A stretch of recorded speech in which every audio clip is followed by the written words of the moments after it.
സഭാപ്രസംഗി 7-ാം അധ്യായത്തിന്റെ 1-ാം വാക്യം വായിക്കാം. सभा उपदेश से आज हम लोग पढ़ेंगे Ecclesiastes chapter 7 verse 1. 7 का 1।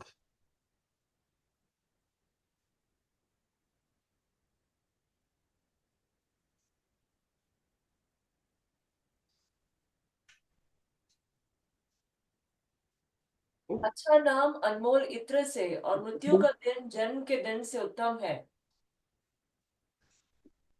ഓക്കെ, ഒരു നല്ല പേര് ഒരു വ്യക്തിക്ക് ഉണ്ടാകുന്നത് ഒരു യഹൂദന്മാരെ സംബന്ധിച്ചോളം പെർഫ്യൂം ഏറ്റവും നല്ല ഒരു സുഗന്ധമുള്ള ഒരു പെർഫ്യൂമാണ്. അതിനേക്കാൾ നല്ലതാണ് ഒരു നല്ല പേര് ഒരാൾക്ക് സമ്പാദിക്കാൻ കഴിയുന്നത്.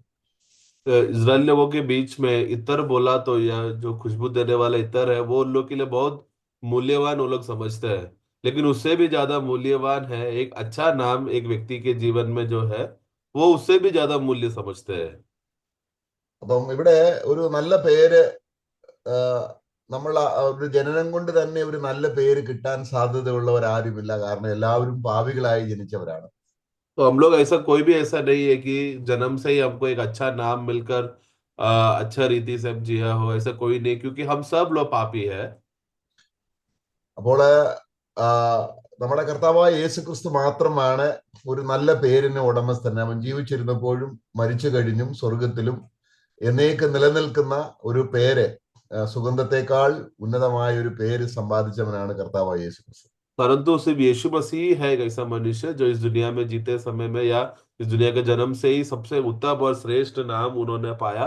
एक ऐसा श्रेष्ठ नाम जो इस भूमि में और आने वाले युगों में स्वर्ग में सब जगह पर सबसे श्रेष्ठ नाम का या सबसे उत्तम नाम का जो अधिकार जो भाग उसको मिला है।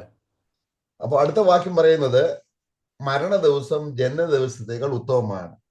परंतु आगे हम पढ़ते हैं कि और मृत्यु का दिन जो है जन्म के दिन से उत्तम है। അപ്പൊ എന്തുകൊണ്ടാണ് ഇങ്ങനെ ഒരു മരണ ദിവസം ജനന ദിവസത്തേക്കാൾ ഉത്തമം എന്ന് പറയാൻ കാര്യം? ऐसा क्यों है कि मृत्यु का दिन जन्म का दिन से उत्तम है, ऐसा बोलने का कारण? അത് കർത്താവിനെ ഉദ്ദേശിച്ചല്ല. കർത്താവിന്റെ ജനന ദിവസവും അത് ഉന്നതമാണ്, അത് അവന്റെ മരണ ദിവസവും ഉന്നതമാണ്. നമ്മളോടുള്ള ബന്ധത്തിൽ നമ്മൾ പാപികളായി നമ്മൾ ജനിക്കുന്നു. എന്നാൽ നമ്മൾ മരിക്കുമ്പോൾ ഒരു പാപിയായിട്ടല്ല മരിക്കുന്നത്. നമ്മൾ മരിക്കുമ്പോൾ നമ്മൾ നീതിമാന്മാരായി ദൈവത്തിന്റെ മക്കളായിട്ടാണ് ഈ ലോകം വിട്ടുപോകുന്നത്. तो ये वाक्य प्रभु के संबंध में नहीं है, क्योंकि प्रभु का जन्म जन्म में भी उनको अच्छा नाम मिला और उनका मृत्यु का दिन भी बहुत अच्छा था, तो उनके विषय में नहीं। परंतु ये हमारे मनुष्य के विषय में जो हम लोग भले ही हम लोग पापी होकर हम लोग जन्मे हैं, लेकिन मृत्यु के समय में हम लोग पापी होकर नहीं, बल्कि एक नया जन्म के द्वारा एक स्वर्गीय जन्म के द्वारा क्या होने की वजह से हमारा एक मृत्यु उत्तम है। അപ്പോൾ നമ്മൾ ഈ ലോകം വിട്ടു പോകുമ്പോൾ നമുക്കൊരു നിത്യത ഒരുക്കപ്പെട്ടിരിക്കുന്നത് നമ്മള് യേശു ക്രിസ്തു എന്ന പേരിനോട് ചേർന്ന് ഒരു നല്ല പേര് നമ്മൾ സമ്പാദിച്ചു. കാരണം ക്രിസ്തുവിനോട് നമ്മൾ ചേരുമ്പോൾ നമ്മൾ നീതിമാന്മാരായി നല്ലവരായി തീരുകയാണ്. तो हम लोग मृत्यु के बाद हम देखते हैं कि क्योंकि हम लोग आने वाले युग में हम लोग रहेंगे, स्वर्गीय स्तरों पर रहेंगे, स्वर्गीय स्थान में रहेंगे। ये सब क्यों है? क्योंकि हमें यीशु मसीह के साथ हमें जोड़ा गया है, उनके नाम के साथ जोड़ने हुए जाने की वजह से क्या हो रहा है, हम आने वाले अनंतता के लिए हम लोग वहां पर उत्तम से जिएंगे। നമ്മള് ലൂക്കോസിന്റെ സുവിശേഷത്തില് നമ്മള് യോഹന്നാൻ സ്നാപകന്റെ മാതാപിതാക്കന്മാരെ കുറിച്ച് വായിക്കുന്നുണ്ട്. लूका का सुसमाचार में यूहन्ना बपतिस्मा देने वाले का माता पिता के बारे में हम पढ़ते हैं। ലൂക്കോസ് സുവിശേഷം 1-ന്റെ 8-ാം വാക്യം. उसका लूका का सुसमाचार 1 का 8 में हम पढ़ते हैं। അവിടെ ഇങ്ങനെയാണ് അതിന്റെ 1-ന്റെ 5 മുതൽ 5-ഉം 6-ഉം വാക്യങ്ങൾ വായിക്കാം. അവിടെ 5 और 6 पढ़े। यहूदियों के राजा हेरोदोस के समय अबिय्याह के दल में जकरिया नाम का एक याजक था, और जो उसकी पत्नी हारून के वंश की थी, जिसका नाम इलिशिबा था। और वे दोनों परमेश्वर के सामने धर्मी थे और प्रभु की सारी आज्ञाओं और विधियों पर निर्दोष चलने वाले थे। उनके कोई भी संतान न थी। അപ്പോൾ ഇവിടെ ഈ രണ്ടുപേര് നമ്മള് സെക്രിയാവും എലിസബത്തും എന്ന് പറയുന്ന ഈ രണ്ടുപേര് അല്ലെങ്കിൽ അഹരോന്റെ പുത്രിമാരിൽ ഒരാളായിരുന്നു. എന്നിട്ട് അവിടെ എലിസബത്ത് എന്ന പേർ. ഇരുവരും അല്ലെങ്കിൽ സെക്രിയാവും എലിസബത്തും ദൈവസന്നിധിയിൽ നീതിയുള്ളവരും കർത്താവിന്റെ സകല കൽപ്പനകളിലും ന്യായങ്ങളിലും കുറ്റമില്ലാത്തവരുമായി നടക്കുന്നവരുമായി. ഇവിടെ എങ്ങനെയാണ്? ഇവർ രണ്ടുപേരും പാപികളായി ജനിച്ചവരാണ്. എലിസബത്തും പാപിയായി ജനിച്ചതാണ്, സെക്രിയാവും പാപിയായി ജനിച്ചതാണ്. എന്നാൽ ദൈവത്തിന്റെ സന്നിധിയിൽ ദൈവം അവരെ എങ്ങനെയാണ് നീതിവാന്മാരായി കണക്കാക്കിയത് എന്നുള്ളതാണ് നമ്മുടെയും ജീവിതത്തിൽ അങ്ങനെ തന്നെയാണ്. तो ये वहां पर हम यहाँ पर जकरिया और एलिजाबेथ के बारे में जब हम देखते हैं समय में, वहां पर वचन उनके बारे में गवाही देता है कि दोनों परमेश्वर के सामने वो लोग धर्मी थे और प्रभु के सारा आज्ञाओं को और विधियों पर वो लोग चलने की वजह से निर्दोष चलने वाले लोग थे। तो ये कैसा ये गवाही उनको मिला, ये हमें समझना है, क्योंकि दोनों भी जकरिया और एलिजाबेथ जन्म से पापी है, लेकिन परमेश्वर के सामने कैसा वो लोग धर्मी बने, और ये संबंध में हमारे विषय में भी ये बातें लागू होता है। ഒരു പാപവും ചെയ്യാതെ നീതിമാന്മാരായി തീർന്നവരല്ല. ദൈവത്തിന്റെ കൃപാ കടാക്ഷം ലഭിച്ചിട്ട് ദൈവത്തിന്റെ കൃപയാൽ അവര് നീതിമാന്മാരായി തീർന്നതാണ്. तो ऐसा नहीं सोचना कि ये लोग अपने जीवन में कोई भी पाप या अधर्म के काम किए ही नहीं है, इसके वजह से वो लोग धर्मी हो गए, ऐसा नहीं है। लेकिन परमेश्वर का अनुग्रह और दया उनके ऊपर बना था, इसके लिए है वो लोग अभी धर्मी ठहराए गए हैं। അപ്പോൾ ഇവര് പുരോഹിത വർഗത്തിലുള്ളവരാണ്. और ये लोग याजकीय परिवार के हैं। നമുക്ക് അവിടെ പുരോഹിതന്മാരുള്ള ബന്ധത്തിൽ നമുക്കൊരു കാര്യം വായിക്കാം. നമുക്ക് എബ്രായ ലേഖനം അതിന്റെ 7:27 വാക്യം. इब्रानियों 7:27 में हम पढ़ते समय में वहां पर इब्रानियों जो याजक लोग का जो समाज के विषय में है, वहां के बारे में वो उनके बारे में ऐसा कहता है 7:27। അവിടെ നമ്മുടെ യേശു കർത്താവിനെ കമ്പയർ ചെയ്ത് പറയുമ്പോൾ यीशु मसीह को तुलना करके कहते समय में ആ മഹാപുരോഹിതന്മാരെ പോലെ ആദ്യം സ്വന്തം പാപങ്ങൾക്കായും പിന്നെ ജനത്തിന്റെ പാപങ്ങൾക്കായും ദിനംപ്രതി യാഗം അർപ്പിപ്പാൻ ആവശ്യമില്ലാത്തവൻ. അപ്പൊ ഇത് സെക്രിയാവും സെക്രിയാവിന്റെ ഭാര്യയായ എലിസബത്തും ദിനംപ്രതി തങ്ങൾ നീതിവാന്മാരാകേണ്ടതിന് ആടിനെ യാഗം അർപ്പിച്ച് ഒരു യാഗത്തിലൂടെ നീതിവാന്മാരായി തീർന്നതാണ്. तो ये यीशु मसीह के बारे में कहते समय में कि वो उन महायाजकों के समान नहीं, कि जिनको आवश्यकता नहीं कि प्रतिदिन पहले अपने पापों के लिए और फिर लोगों के पापों के लिए बलि चढ़ाए। तो ये यीशु मसीह के बारे में ऐसा है। लेकिन जो एलिजाबेथ और जकरिया उन लोग के जीवन में क्या था, वो लोग जो भी बलि करते थे, सबसे पहला उनको अपने जीवन में अपने लिए बलि करना जरूरी था, पड़ता था, जिसके वजह से वो बलिदान के वजह से वो लोग क्या हो गए, धर्मी ठहराए गए। അപ്പൊ നമ്മൾ നല്ലവരായി തീർന്നത് എങ്ങനെയാണ്? तो हम लोग अच्छे कैसे बने? അതാണ് ഒരു നല്ല പേര് സമ്പാദിക്കണമെങ്കിൽ ഇഹത്തിലും പരത്തിലും ഒരു നിത്യമായ ഒരു പേര് നമുക്ക് കിട്ടണമെങ്കിൽ നമ്മൾ നല്ലവരായിരിക്കണം.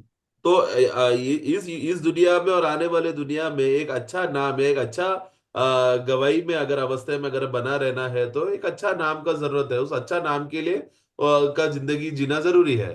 അപ്പോൾ ഒരു പാപം ഒരാൾ വരുമ്പോൾ ആ പാപത്തിന് പരിഹാരമായിട്ട് ഒരു ആടിനെ അർപ്പിക്കുമ്പോൾ അവർ ദൈവസന്നിധിയിൽ നീതിവാന്മാരായി. അതാണ് സെക്രിയാവിന്റെയും പിന്നെ എലിസബത്തിന്റെയും ജീവിതത്തിൽ കണ്ടത്. അവർ രണ്ടുപേരും ദൈവസന്നിധിയിൽ നീതിവാന്മാരായിരുന്നു എന്നുള്ളത് യേശുവിനെ പോലെ നീതിവാന്മാരെന്നുള്ള അർത്ഥത്തിലല്ല, യേശുക്രിസ്തുവിലുള്ള വിശ്വാസത്താൽ യാഗം അർപ്പിച്ച് നീതിവാന്മാരായി തീർന്നു.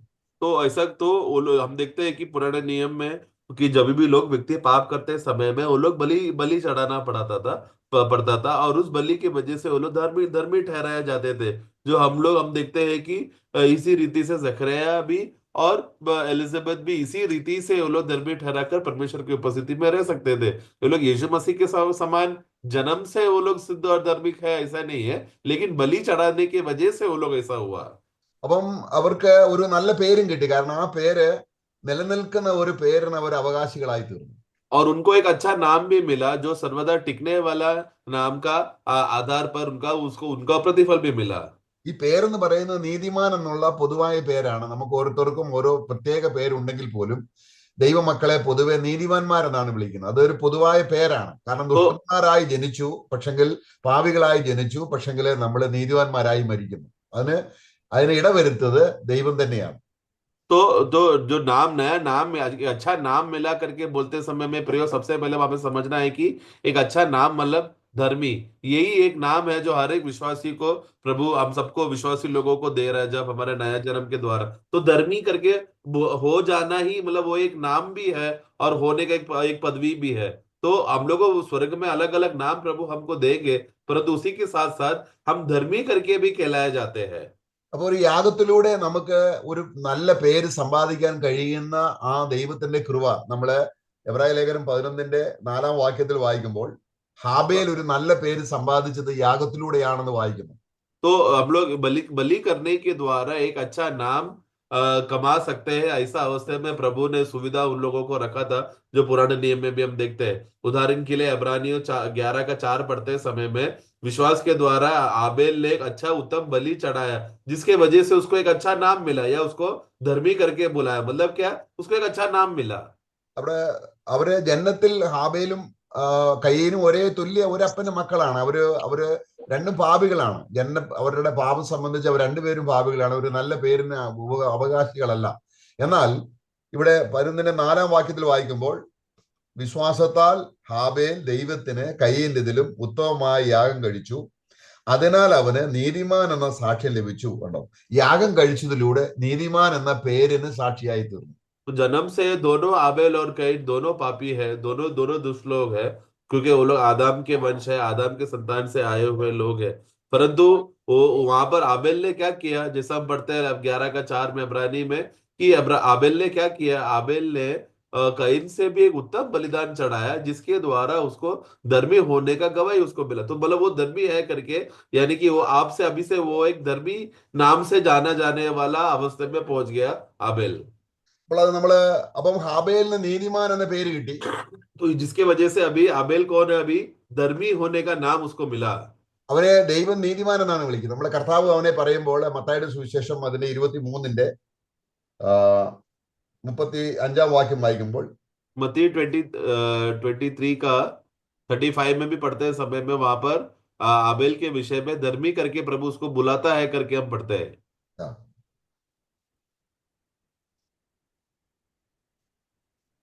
यस,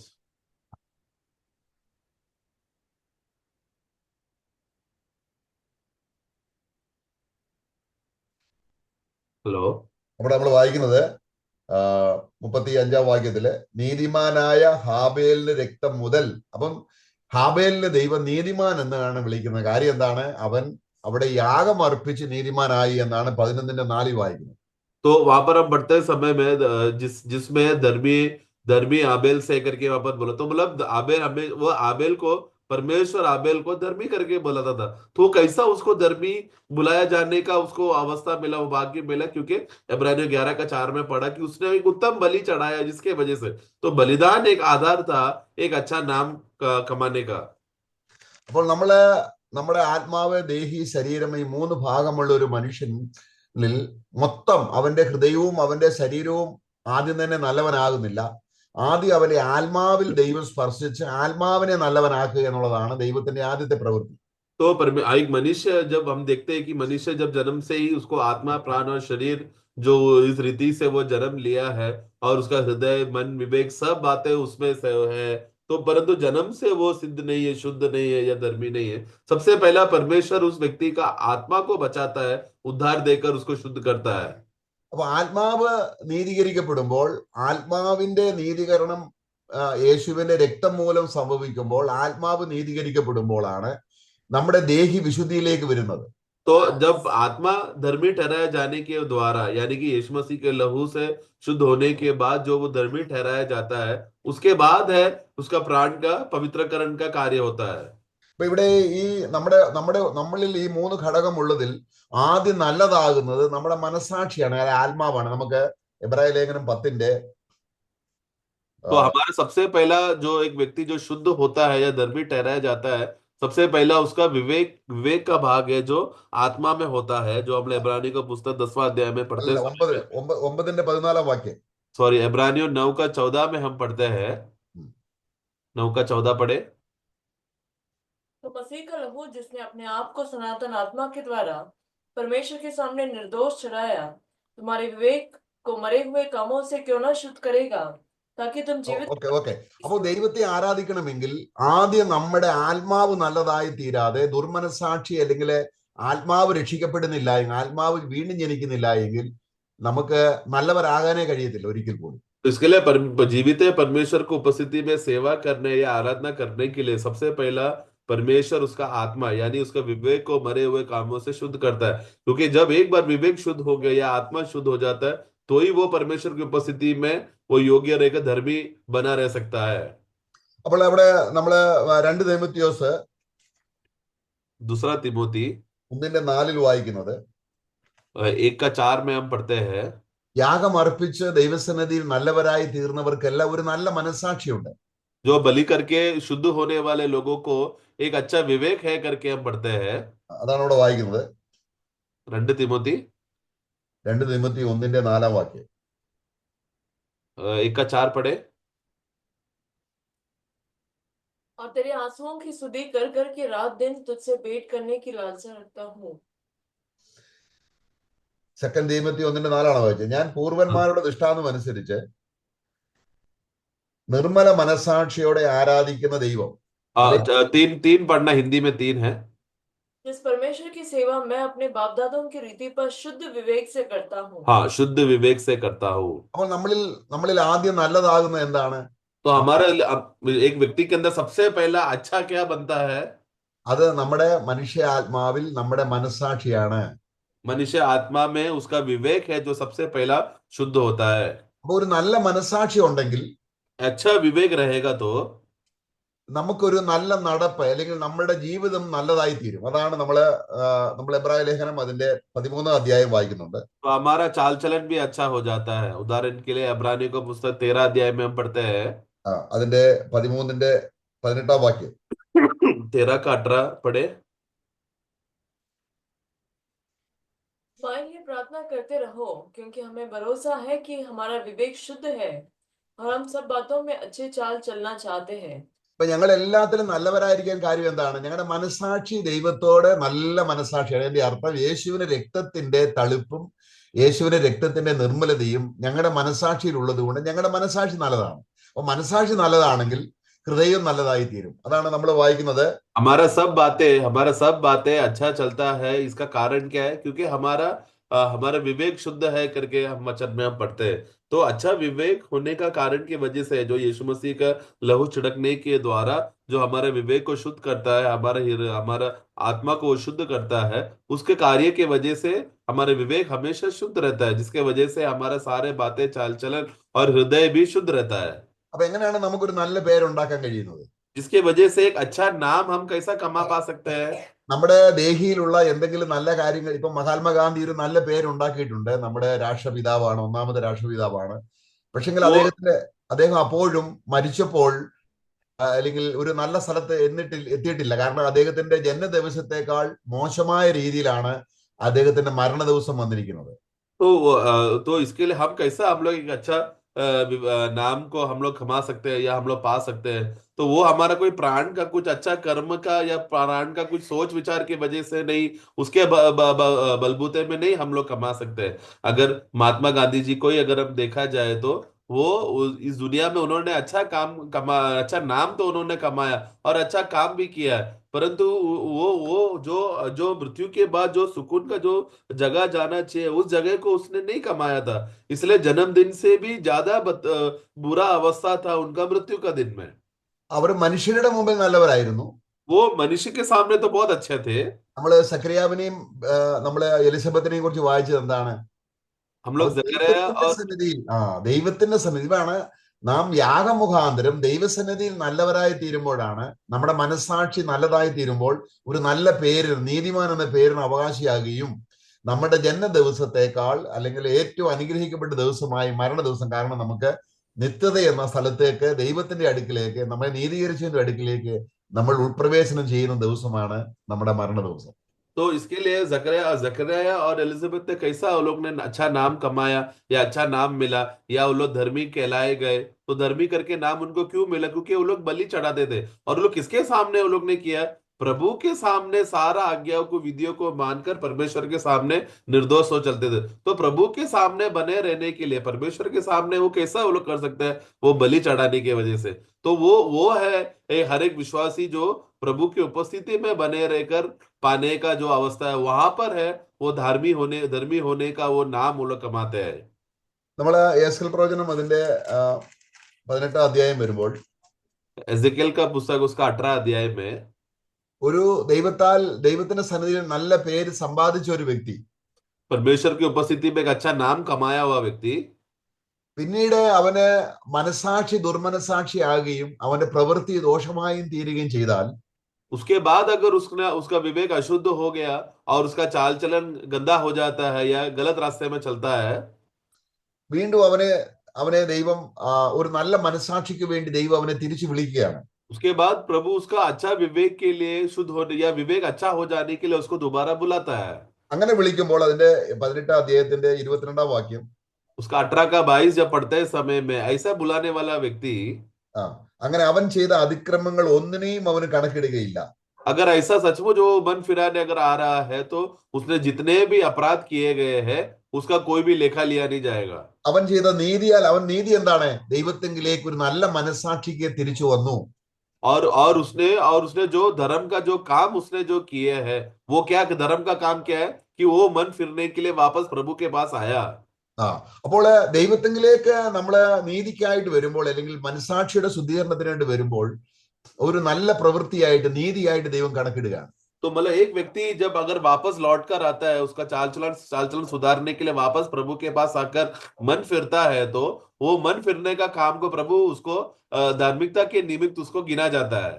അതാണ് കർത്താവിന്റെ അടുക്കിലേക്ക് വരിക എന്ന് പറഞ്ഞ അർത്ഥം എന്താണ്? അത് നീതിയുള്ള പ്രവൃത്തിയാണ്. അതാണ് കർത്താവ് വന്നത്. പാപികളെ അവൻ മാനസാന്തരത്തിനായി, അല്ലെങ്കിൽ പാപികളെ നല്ലവരാക്കാനായിട്ടാണ് യേശു ക്രിസ്തു വന്നത്. അല്ലെങ്കിൽ പാപികളെ ദൈവമക്കളാക്കി തീർക്കുവാൻ, പാപികളെ ഒരു നല്ല പേരിന് ഉടമസ്ഥരാക്കി തീർക്കാനാണ് അവൻ വന്നത്. परमेश्वर की उपस्थिति में सीधा मार्ग में चलना, सही और सच्चा मार्ग में चलना ही वो एक धार्मिकता का निशानी है, जो वो धर्मी है करके उसका निशानी है. इसलिए प्रभु जब इस दुनिया में आया, वो पापियों को सीधा करने आया, सीधा मार्ग चला दिखाने आया, पिता के पास पहुंचाने आया और पापियों को परमेश्वर का संतान बनाए. ये करने के लिए प्रभु यीशु मसीह दुनिया में आया. അപ്പൊ നമുക്ക് ഈ ഒരു നല്ല മനസാക്ഷി നമുക്കുള്ളപ്പോൾ ഒരു നല്ല പേരിന് നമ്മൾ ഉടമസ്ഥരാണ്. क्योंकि हमारा अच्छा विवेक है, जिसके वजह से हम लोग एक अच्छा नाम भी कमा लेते हैं. ഒരു നല്ല മനസാക്ഷി ഉള്ളപ്പോൾ ഒരു ശുദ്ധ ഹൃദയം, നമ്മളത് 1 തീമോത്തിയോസ് അതിന്റെ 1-4 വാക്യം കൂടെ വായിക്കാം.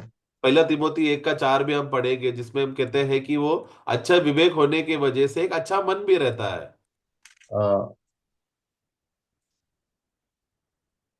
അതിന്റെ 1-5 വാക്യം. उसका 5 पढ़े. आज्ञा का सारांश यह है कि शुद्ध मन और अच्छे विवेक और कपट रहित विश्वास से प्रेम उत्पन्न हो. നോക്കുക, അപ്പോൾ ഒരു ശുദ്ധ ഹൃദയം നമുക്ക് കിട്ടുന്ന എങ്ങനെയാണ്? ഒരു നല്ല മനസാക്ഷിയായിട്ട്. ആദ്യം ദൈവം ആരംഭിക്കുന്നത് നമ്മുടെ മനസാക്ഷിയാണ്. മനസാക്ഷിയെ ശുദ്ധീകരിച്ച് നീതിവാനാക്കുമ്പോൾ നമ്മുടെ ദേഹിക്ക് ഒരു യഥാർത്ഥമായിട്ടുള്ള ഒരു പ്യൂരിറ്റി, അല്ലെങ്കിൽ ഒരു ശരിക്കുള്ള ഒരു ശുദ്ധീകരണം കിട്ടുന്നു.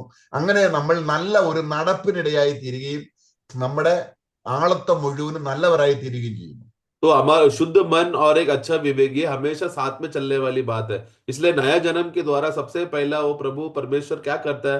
उस व्यक्ति का विवेक को शुद्ध करता है. एक बार उस व्यक्ति का विवेक शुद्ध होकर अच्छा हो गया, तुरंत फिर प्रभु उसका प्राण में या उसका मन को शुद्ध करके निर्मल करने का अवस्था में लेकर आता है. एक बार प्राण उसका निर्मल हो गया, शुद्ध हो गया, अच्छा हो गया, उसके बाद से उसका चाल चलन भी परमेश्वर की उपस्थिति में अच्छे रीति से सही मार्ग में चलता है. वो അപ്പൊ നമ്മുടെ കർത്താവായ യേശു ക്രിസ്തുവിനെ രക്ഷിതാവായും കർത്താവായിട്ടും സ്വീകരിക്കുമ്പോൾ, जिस पल हम लोग प्रभु यीशु मसीह को अपना प्रभु और उद्धार मानकर हम विश्वास करते हैं, യേശു ക്രിസ്തുവിന്റെ ആ നല്ല നാമം നമ്മളിൽ ആക്കപ്പെടുകയാണ്. ആ നല്ല നാമത്തോട് നമ്മളെ ഘടിപ്പിക്കുകയാണ്. यीशु मसीह जो अच्छा नाम है, उस अच्छा नाम के साथ हम जोड़ा जाता है, उनका नाम हमारे साथ जुड़ जाता है. നമ്മുടെ നാമം നമുക്ക് മാതാപിതാക്കൾ ഇട്ട ആ പേരിനോടുള്ള ബന്ധത്തിലല്ല പിന്നെ നമ്മൾ അറിയപ്പെടുന്നത്. उसके बाद हमने माता पिता ने जो हमें जो नाम दिया है, उस नाम से पहचान नहीं होता है हमारा. കാരണം മാതാപിതാക്കൾ ഇട്ട പേര് നമ്മുടെ മരണത്തോടു കൂടെ ഇല്ലാതായി പോകും. क्योंकि हमने माता पिता ने जो हमारे लिए जो नाम इस दुनिया में दिया था, वो हमारे मृत्यु में ही वो नाम का अस्तित्व भी खत्म हो जाएगा.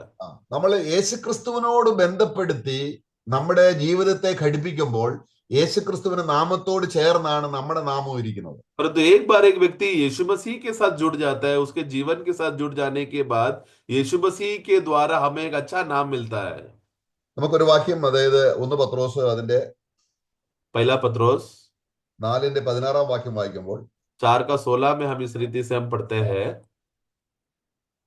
4-16 4 का 16 पढ़े. पर यदि मसीह होने के कारण दुख पाए तो लज्जित न हो, पर इस बात के लिए परमेश्वर की महिमा करें. അവിടെ ക്രിസ്ത്യാനിയായിട്ട് കഷ്ട സഹിക്കേണ്ടി വന്നാലോ यदि तुम मसीह होने के कारण दुख उठाए ലജ്ജിക്കരുത്. तो लज्जित ना होना. എന്നിട്ട് പിന്നെ ക്രിസ്ത്യാനി എന്ന നാമം ധരിച്ച് ദൈവത്തെ മഹത്വപ്പെടുത്തുക എന്നുള്ളതല്ല.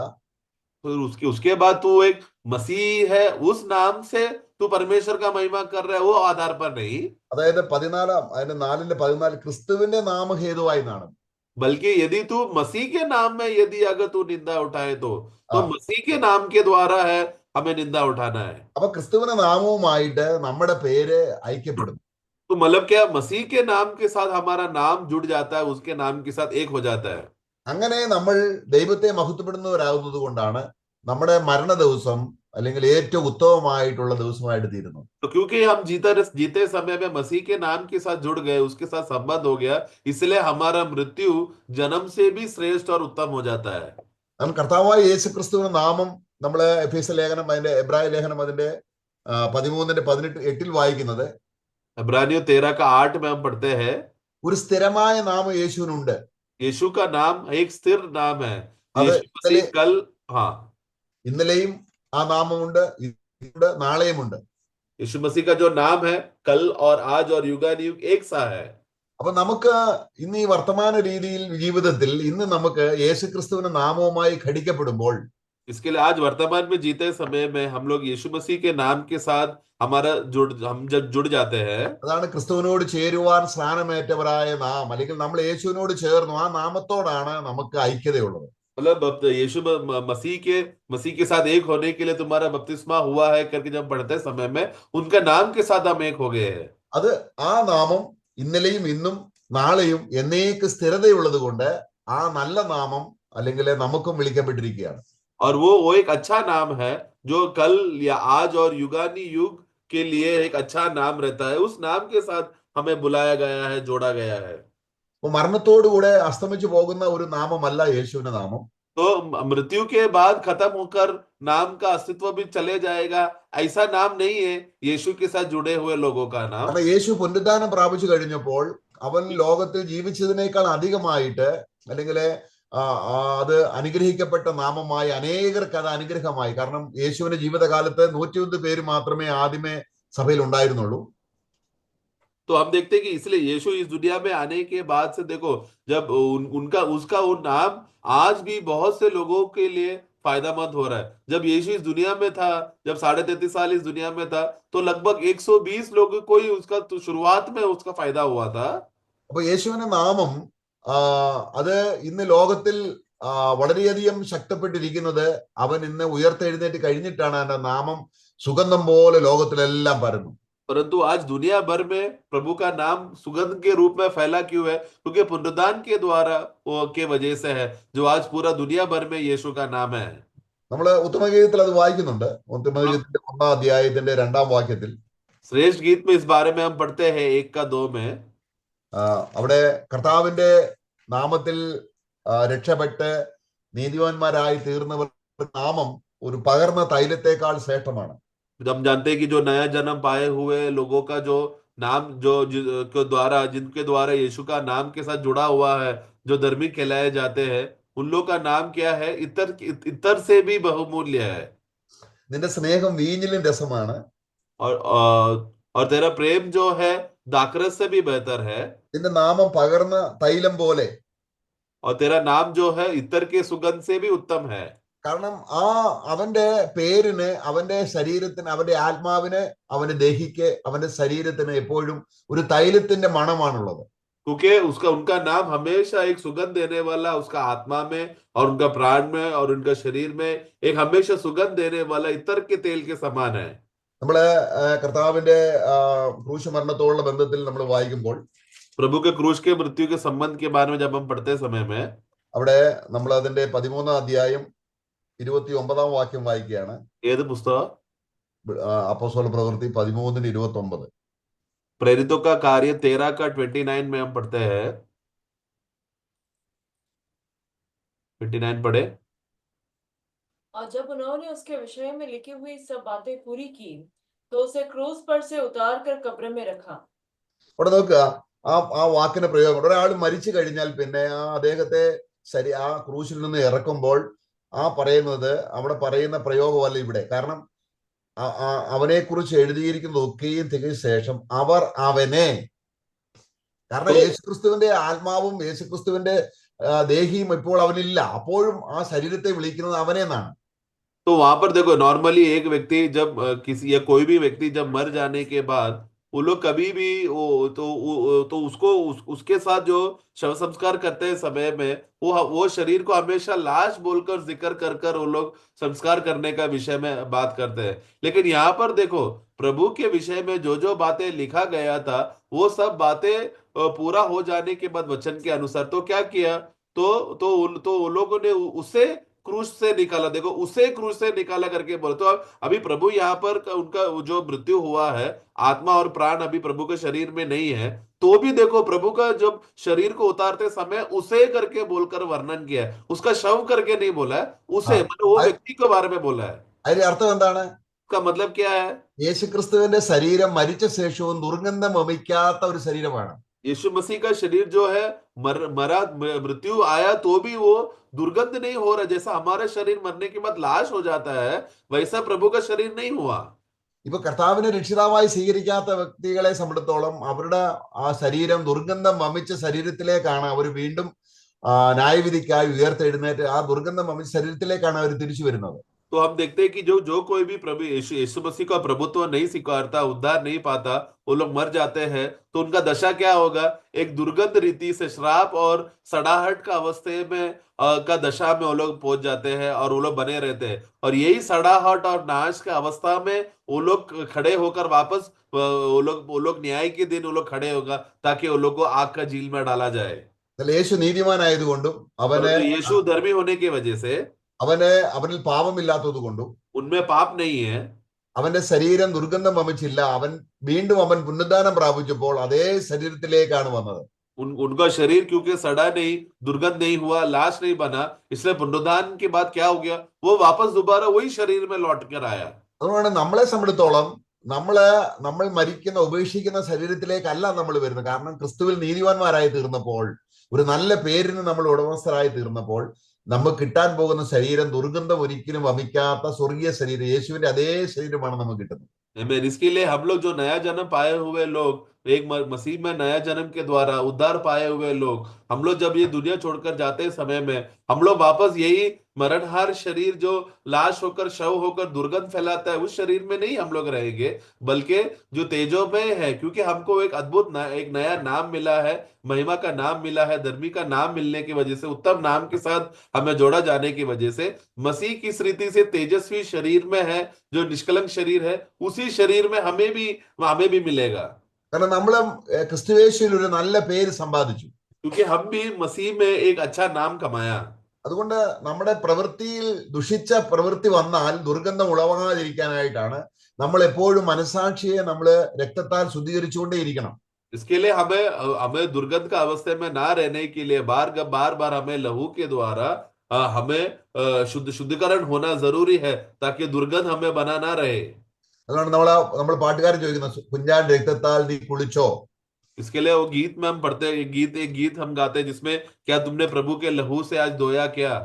നമുക്ക് ദിനംതോറും ഇനി ഒരു കുളി വേണ്ട, പക്ഷെ ദിനംതോറും ഒരു കഴുകൽ ആവശ്യമാണ്. तो इसके लिए हमें रोज अभी नहाने का जरूरत नहीं है, लेकिन एक शुद्धिकरण होना जरूरी है। അപ്പോൾ നമ്മളെ ദൈവം ഒരു അനുഗ്രഹിക്കപ്പെട്ട നാമത്തിന് അവകാശിയാക്കി തീർക്കുമ്പോൾ, तो जब प्रभु हमें एक आशीषित नाम के साथ जब वो जोड़ेगा, ഈ ശുദ്ധീകരണത്തിന്റെ പ്രക്രിയയിൽ നമ്മൾ ദിനംതോറും മുതിർന്നു വരേണ്ടത് ആവശ്യമാണ്. हमें शुद्धिकरण के विषय में प्रतिदिन हमें बढ़ोतरी पाना जरूरी है। എവിടെയാണ് ശുദ്ധീകരണം വരുന്നത്? कहाँ पर शुद्धिकरण होता है? നമ്മുടെ മനസാക്ഷിയില്, हमारे विवेक में। അപ്പോൾ നമ്മുടെ ദേഹിയിലേക്ക് ഒരു ശുദ്ധ ഹൃദയം നമുക്ക് കിട്ടും. तब हमें एक अच्छा मन, एक अच्छा हृदय हमको मिलता है जो प्राण में है। ഇങ്ങനെ നമ്മൾക്ക് ഒരു മരണ ദിവസം അങ്ങനെ വരുമ്പോൾ, അല്ലെങ്കിൽ നമ്മുടെ ശരീരം വിട്ടുപോകുന്ന ഒരു ദിവസം വരുമ്പോൾ, तो ऐसा विश्वासी जो इस रीति से शुद्धकरण होकर साफ होकर एक अच्छा दिल के साथ जीने वाला व्यक्ति को जब उसका मृत्यु का दिन आता है, നമുക്ക് ഏറ്റവും അനുഗ്രഹിക്കപ്പെട്ട ഒരു സ്വത്തിന് അവകാശിയാക്കുകയാണ് നമ്മളെ. तो वो उस दिन वो वास्तव में क्या हो रहा है? एक सबसे आशीष में और एक सबसे उत्तम आशीष का और धन का मिरास का भागी होने के लिए वो हो जाता है। നമ്മള് യെശയ്യാവിന്റെ പുസ്തകം 45 അധ്യായത്തിന്റെ 4 വാക്യത്തിൽ ഇങ്ങനെ വായിക്കുന്നു. ऐसा 45 का 4 में हम पढ़ते हैं। 45ന്റെ 4 വാക്യം. 45 का 4 में हम पढ़ते हैं। ഇവിടെ ആദ്യം നമ്മൾ വിളിക്കുമ്പോൾ അതിന് മൂന്നാം വാക്യത്തെ നമ്മൾ വായിക്കുന്നുണ്ട്. पहला हम 3 में हम देखते हैं, 3 पढ़े। मैं तुझको अंधकार में छिपा हुआ और गुप्त स्थानों में गड़ा हुआ धन दूंगा, जिससे तू जाने कि मैं इज़राइल का परमेश्वर यहोवा हूँ, जो तुझे नाम लेकर बुलाता है।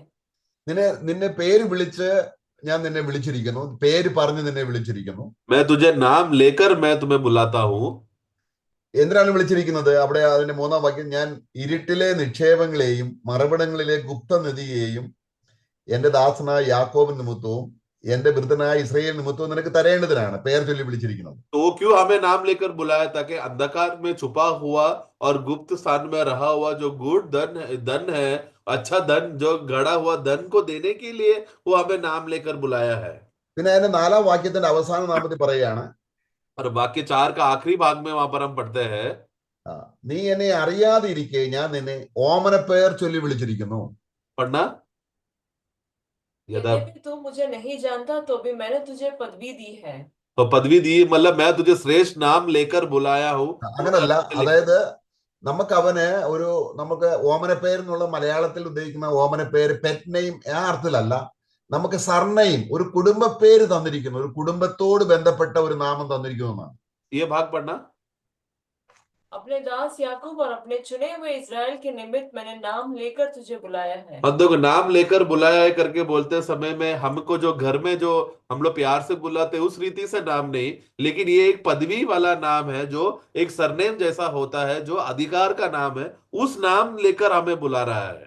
അതുകൊണ്ടാണ് നമ്മൾ ക്രിസ്തുവേശുവിൽ വിളിക്കപ്പെട്ടപ്പോൾ നമ്മൾ ഒരു സർനെയിം, നമ്മുടെ വീട്ടുപേരല്ല, നമ്മൾക്ക് സഭയിലുള്ളവർക്കെല്ലാം അവരവരുടെ വീട്ടുപേരുണ്ട്, ആ വീട്ടുപേരിനെയാണ് ഈ സർനെയിം എന്ന് പറയുന്നത്. ആ പേര് നമ്മുടെ മരണത്തോടെ നശിച്ചു പോകും. അതല്ല ദൈവം നമുക്ക് തരുന്നത്. നമുക്ക് ദൈവം ഒരു സ്വർഗീയ പേര്, അതായത് സ്വർഗീയ കുടുംബത്തിന്റെ പേര്, നമ്മള് എഫേസ്യ ലേഖനം അതിന്റെ 2-ാം അധ്യായം, इसके लिए प्रभु जब हमको बुलाते समय में मसीह में आ जाने के बाद हमें भूमि का नाम नहीं, क्योंकि ये भूमि का नाम जो भूमि में दिया गया, माता पिता के द्वारा दिया गया, मंडली में जो लोग हमें बुलाते हैं, जो हमारा घरेलू नाम है, वो नाम नहीं, क्योंकि ये नाम हमारे मृत्यु के बाद हमारा वो नाम खत्म हो जाता है।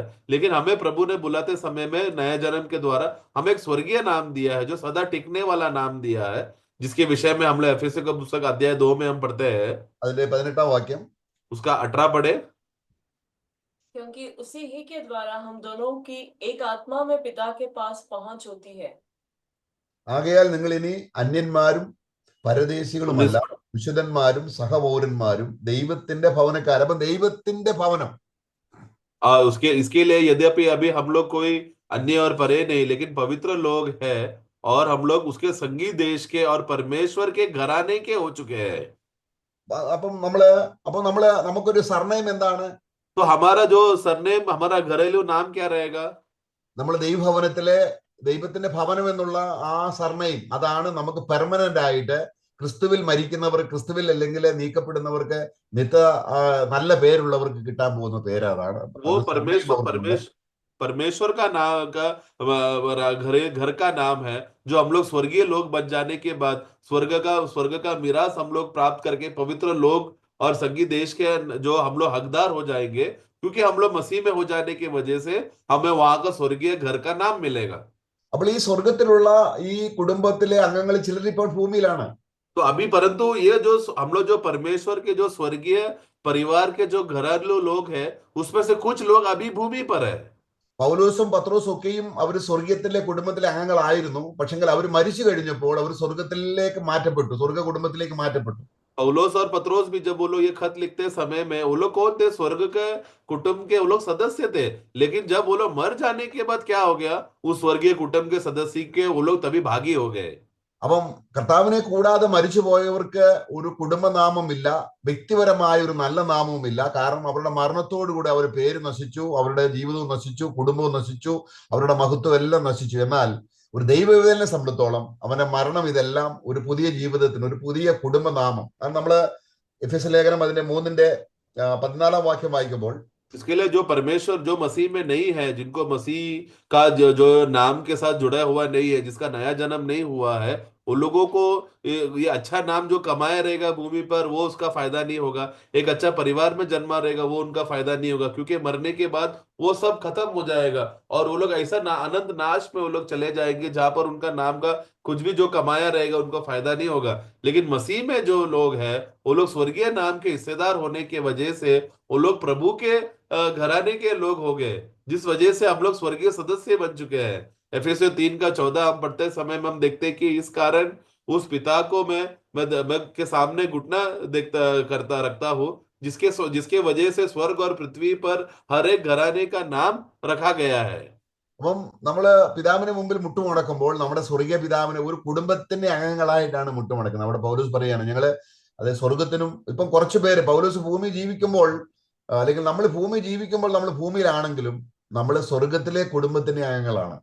तो इसके लिए एक हम लोग एक बार प्रभु में हो जाने के बाद हम लोग स्वर्गीय परिवार के कुटुंब के भागीदार हो जाते हैं। लेकिन पौलुस जब इस दुनिया में था तो वो कहता है कि जिसके वजह से स्वर्ग और पृथ्वी पर, तो कुछ लोग पृथ्वी पे थे।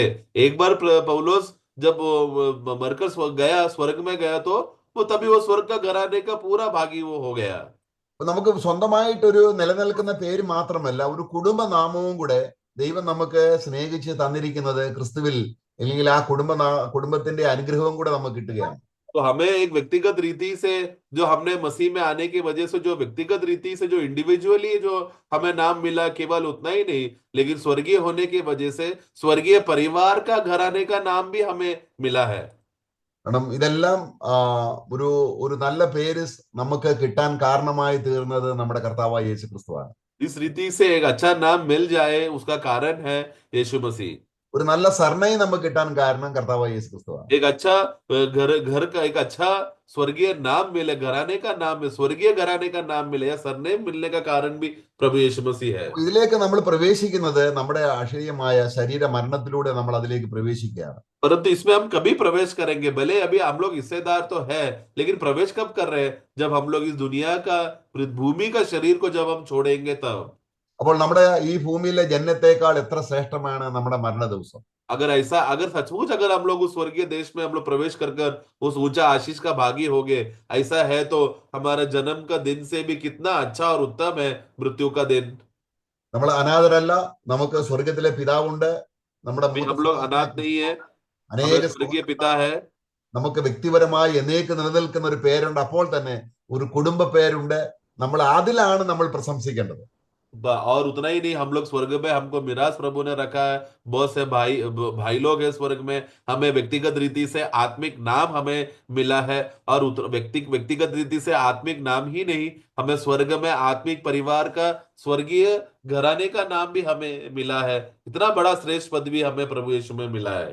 ഇവിടെ പൗലോസ് ഒരു വാക്യം കൂടെ വായിച്ച അവസാനം 3-ാം അധ്യായം, ഫിലിപ്പി ലേഖനം 3-ാം അധ്യായത്തിന്റെ फिलिपियों का पुस्तक 3 अध्याय में അതിന്റെ 3-ാം വാക്യത്തിൽ വായിക്കുകയാണ്. 3:3 में हम इस रीति से पढ़ते हैं। 3:3 पढ़े। क्योंकि खतना वाले तो हम ही हैं जो परमेश्वर के आत्मा की अगुवाई से उपासना करते हैं और मसीह यीशु पर घमंड करते हैं और शरीर पर भरोसा नहीं रखते। അപ്പൊ ശരീരത്തിൽ ഈ നമ്മുടെ പേരിനോ ശരീരത്തിലെ കുടുംബ പേരിനോ പ്രശംസിക്കാതെ, अभी हम लोग शरीर पर भरोसा नहीं करते, मतलब क्या? शारीरिक जीवन में, शरीर में, भूमि में जो हमको नाम मिला, शरीर के भूमि में घर का जो नाम मिला, उस पर प्रशंसा ना करते हुए, അങ്ങനെ പ്രശംസിക്കുന്നെങ്കിൽ അവർക്ക് ഭൂമിയിൽ ഒരു പേരുണ്ട്, ആ പേര് മരിക്കുമ്പോൾ അവർക്ക് നശിച്ചു പോകും. കാരണം മരണ ദിവസം ഒരു അനുഗ്രഹ ദിവസമായി തീരുന്നില്ല. तो भूमि के नाम में जो प्रशंसा करेगा, भरोसा करके उसमें खुश होकर जो जी रहा है, उसका मतलब क्या है? उसके पास अभी भी भूमि में कुछ बात है, वो नाम है जिसपे वो खुश है।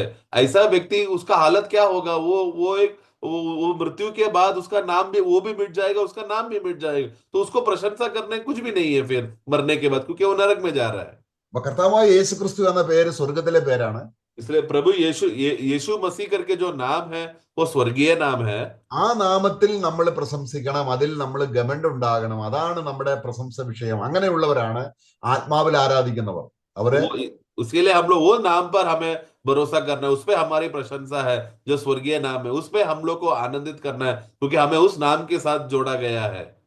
അപ്പം അങ്ങനെയുള്ള ഒരു പേര്, ഒരു നല്ല പേര് സുഗന്ധ തൈലത്തെക്കാളും മരണ केवल ദിവസം ജനന ദിവസത്തെക്കാളും ഒരു ഭക്തനെ സംബന്ധിച്ചിടത്തോളം ഉത്തമമായി തീർന്നിരിക്കുകയാണ്. ऐसा नाम जो है, जो प्रभु यीशु मसीह के नाम के साथ जुड़ने वाला व्यक्ति, वो जो प्रभु का नाम जो सभी सुगंध के इत्तरों से भी मूल्यवान है, ऐसा जिसको नाम मिला है, वो उस नाम को कमा लिया है, पा लिया है, उनके लिए जन्म का दिन से भी मृत्यु का दिन उनके लिए श्रेष्ठ होगा, क्योंकि वो लोग ने स्वर्ग का मिराज को वो लोग ने प्राप्त किया नाम कमाने के द्वारा। ദൈവം നമ്മളെ വിളിച്ചതിലുള്ള ആ വിളിയുടെയും തെരഞ്ഞെടുപ്പിന്റെയും അനുഗ്രഹം, നമ്മളെ എത്ര ഭാഗ്യവാന്മാരാണ്. Amen। इसके लिए സ്വർഗീയ प्रभु ने हमें हाँ, जिस रीति से बुलाया और चुना है, उस बात को आप लोग ध्यान करें, क्योंकि हम कितना भाग्यशाली लोग हैं, इस रीति से प्रभु ने हमें चुना। കർത്താവ് നമ്മളെ ആ, അതാണ് സ്വർഗത്തിലെ സകല ആത്മീയ അനുഗ്രഹങ്ങളാലും നമ്മളെ അനുഗ്രഹിച്ചിരിക്കുന്ന നമ്മുടെ കർത്താവായ യേശു ക്രിസ്തുവിന്റെ ദൈവവും പിതാവുമായവൻ മഹത്വപ്പെട്ടത്. इसके लिए प्रभु ने हमें जिस नाम पे हमें बुलाया और हमें चुनकर हमें संभाल कर रखा, उसका नाम का महिमा हो सर्वदा, उसका नाम में बने रहे। आमेन। Praise the Lord.